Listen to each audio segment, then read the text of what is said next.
Hello, listeners, and welcome to another episode of Cognitive Dissidence. As usual, I'm your host. I'm Jacob Shapiro. I'm a partner and the director of geopolitical analysis at Cognitive Investments. Usually at the end of the week, I bring on Rob Larity to discuss the latest developments in geopolitics and markets, but Rob is on vacation. Hope you're enjoying gallivanting through southern England, Rob, if you're listening to this podcast. We had Chase at Pinecone Macro pinch hit for Rob last week. I was hoping to get cousin Marko to pinch hit this week, but he was also traveling this week. So here in the dog days of summer, all you're going to get is me, because here I am sitting at my desk. I'll also, just personal anecdote, as some of you may know, I have a daughter. She's 11 months old. I'm obsessed with her. She's sick for the first, I guess not for the first time. She had COVID, but for some reason that wasn't as scary. She spiked a high fever at the beginning of this week, and she's going to be fine. But first-time parent dealing with, fevers of 103, 104 degrees, I've kind of been a little bit all over the place in general. So that's where I'm coming to you from, but I still wanted to give you some content here at the end of the week to sum up the week. We've got some great content already recorded for you next week and for the weeks ahead. I actually just finished talking to Miles Stapleberg for our podcast about nuclear fusion, so some exciting content going forward, but this will be a little shorter than normal, and maybe some of you will like it. I've been getting requests for shorter content because you guys maybe don't like the long-form stuff that much. But in any case, I'm just going to run through the world, talk to you about the most important things I flagged on the CI Knowledge platform, and hope that me talking about that will make you want to sign up for the CI Knowledge platform and not just listen to these smooth bass notes as I talk about what's going on in the world. These are in no particular order, but the most important things that are on my desk this week. Argentina had primary elections going into general elections at the end of the year. A guy named Javier Milei, I'm sorry if I mispronounced that, I'm just getting up to speed on that, won the most votes. Now, there's still, I think, something like over 30% undecided, so a lot here can change. But this guy is extremely weird. He has some of the weirdest hair I've ever seen in my entire life. And yes, I live in a country where Donald Trump was president. He used to be in a Rolling Stones cover band when he was a younger man. He has named his dogs after famous economists like Milton Friedman. He also is a self-professed tantric sex instructor, whatever that is supposed to mean. The jokes just make themselves. I don't even have to be funny. I can just talk about him. The reason this is so important, though, is because this is a major break in Argentine politics if he gets elected president. He is, like every other Argentine politician, against Argentina's big deal with the IMF. He's against the deal with the IMF because he doesn't think it goes far enough. He thinks that Argentina needs to be more like Ayn Rand, needs to be more sort of less government, more pull yourself up by your bootstraps, austerity, dollarize the economy, everything else. Now, there's a lot that's going to happen between now and when Argentina has its actual elections. But if he was elected, just the fact that he's in the running, that somebody with views like this has the most votes at this stage in the process, that tells you that something has really broken down Argentina at a political level. And I guess it's surprising that it hasn't broken down until now. I mean, Argentina has been an economic dumpster fire, literally going back to the 1990s. They are dealing with what looks like hyperinflation to me right now, so things are very bad. And it looks like, from a political perspective, Argentina is finally breaking. Moving, sort of staying in the same realm, I just want to say very briefly that drought in Panama is causing restrictions on the functioning of the Panama Canal and ships going through. And the Panama Canal Authority has now limited the number of ships that can go through the canal. I think it's down from 36 to 32.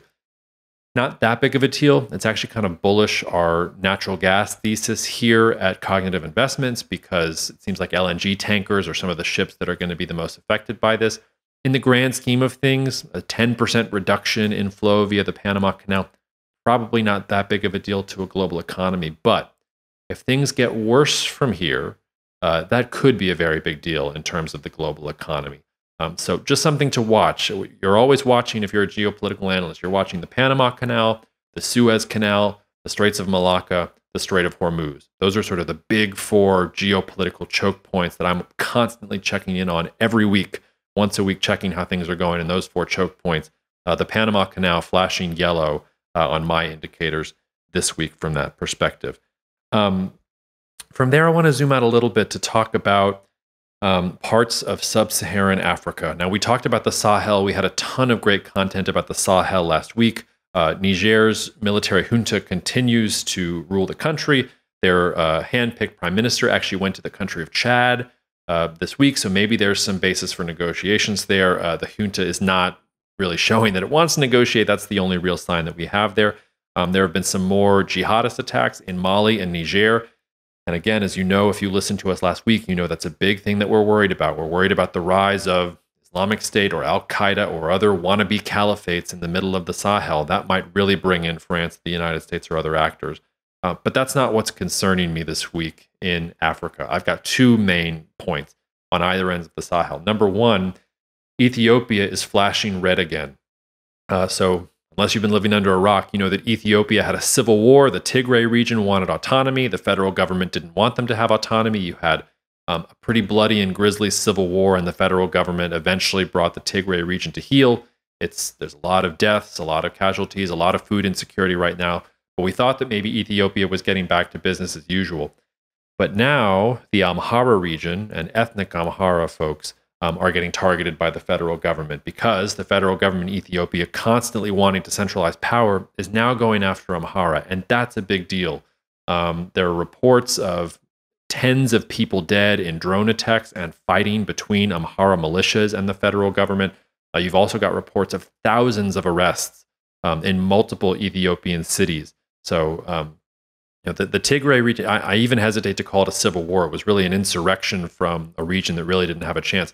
Amhara is much bigger relative to Tigray, and that is a much more serious challenge to the Ethiopian government than even the Tigray civil war was. So maybe it'll turn around. Maybe the Amharas will back down. Maybe the federal government will back down. I don't know, but that is a big deal in one of Africa's most populous nations.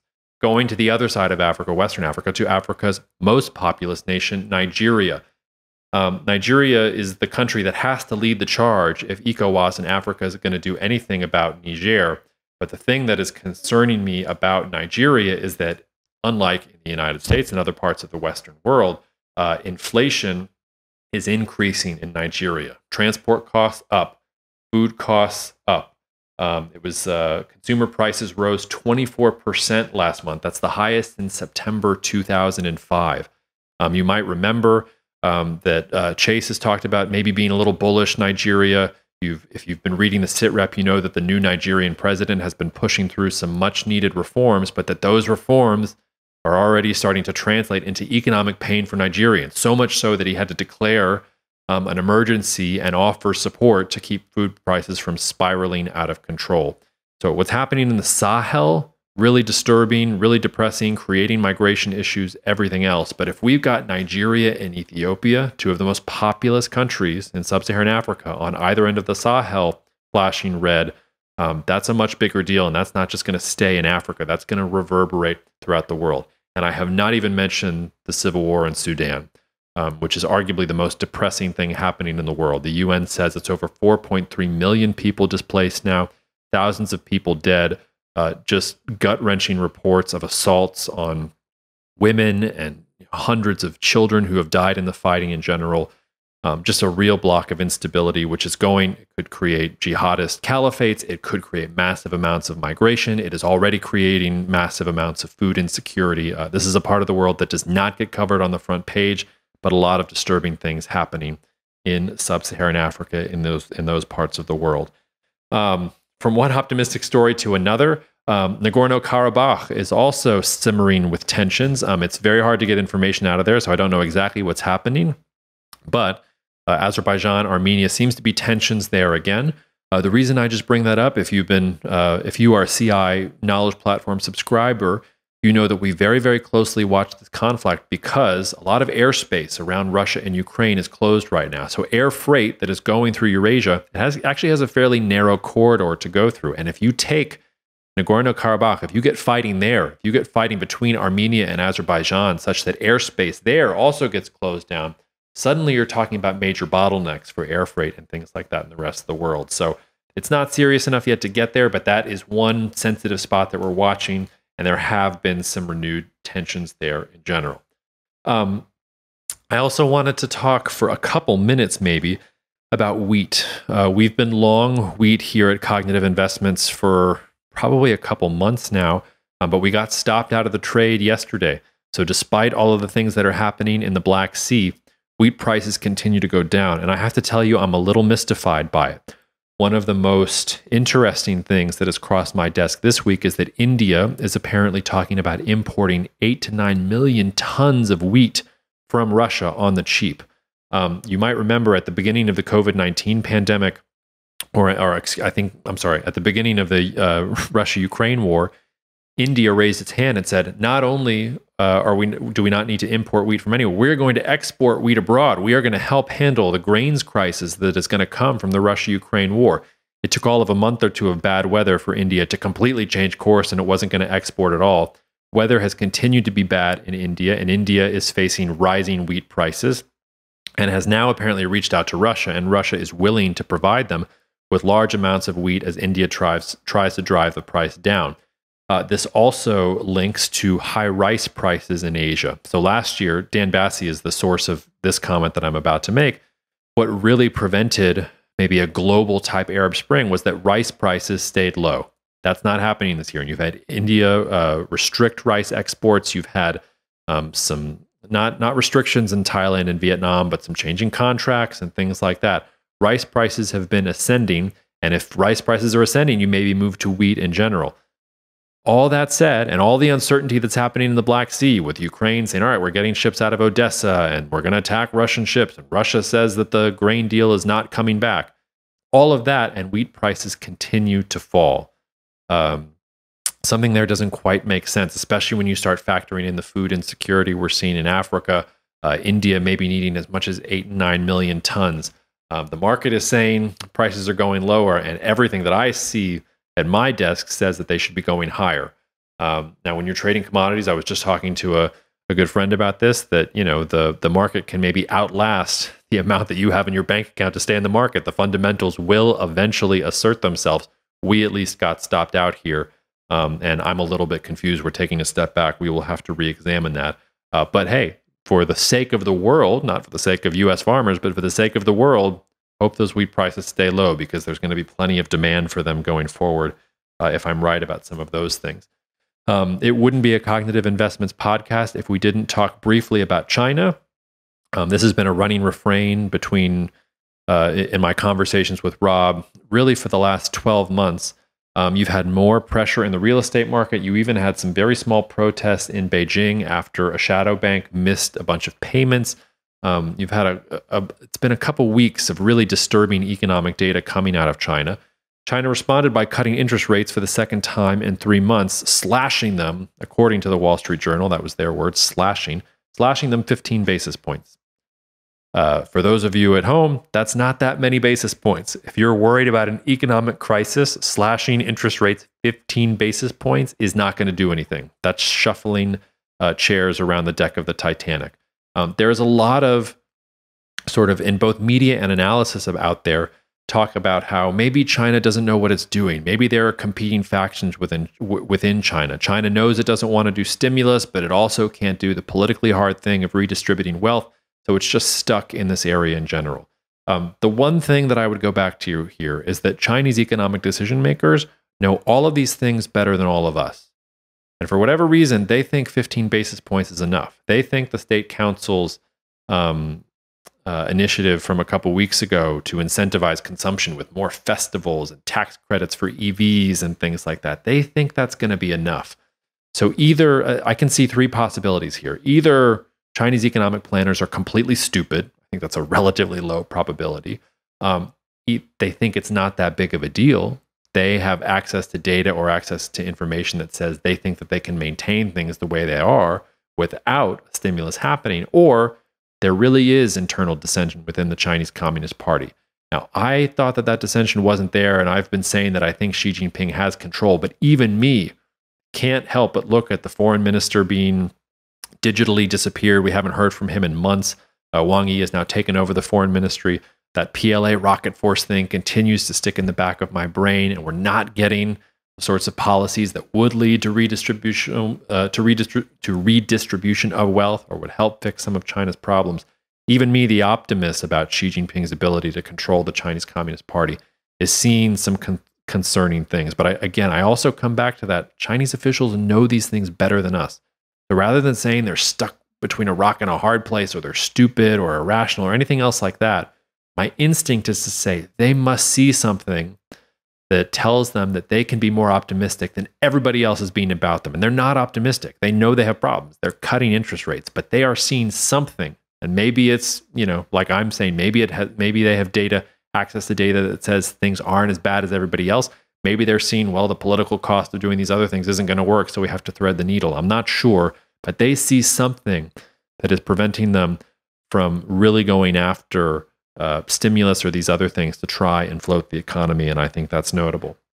Last but not least, another country that I have been relatively optimistic about, but which we're going to have a very special guest on the podcast in a couple weeks. I won't spoil that surprise, to talk about Germany.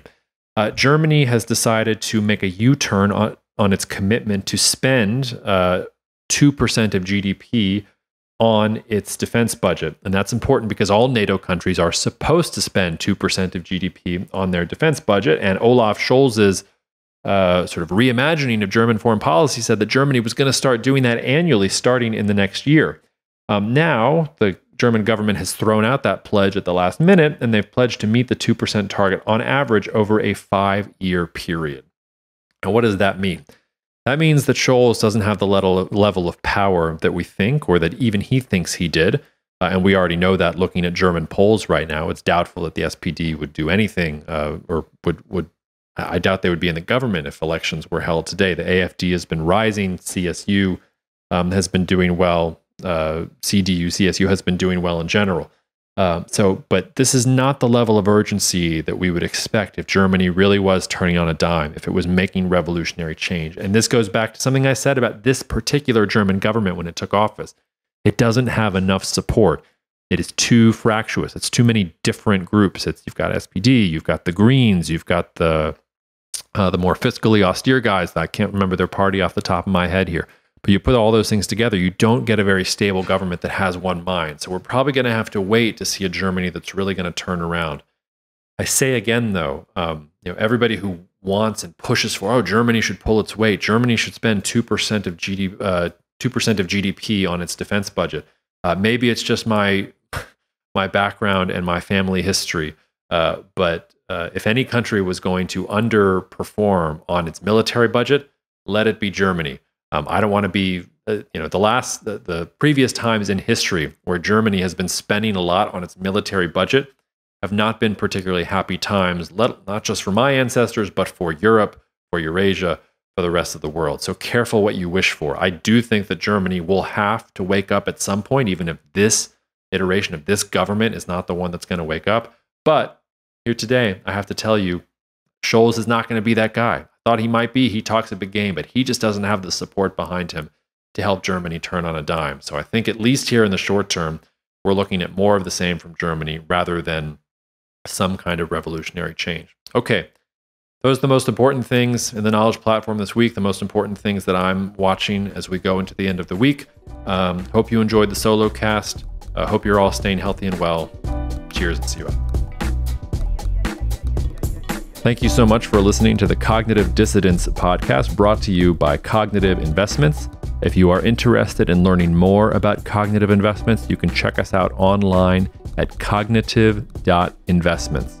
That's cognitive.investments. You can also write to me directly if you want at jacob@cognitive.investments. Cheers, and we'll see you out there.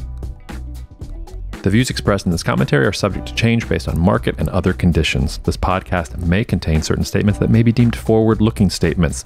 Please note that any such statements are not guarantees of any future performance, and actual results or developments may differ materially from those projected. Any projections, market outlooks, or estimates are based upon certain assumptions and should not be construed as indicative of actual events that will occur.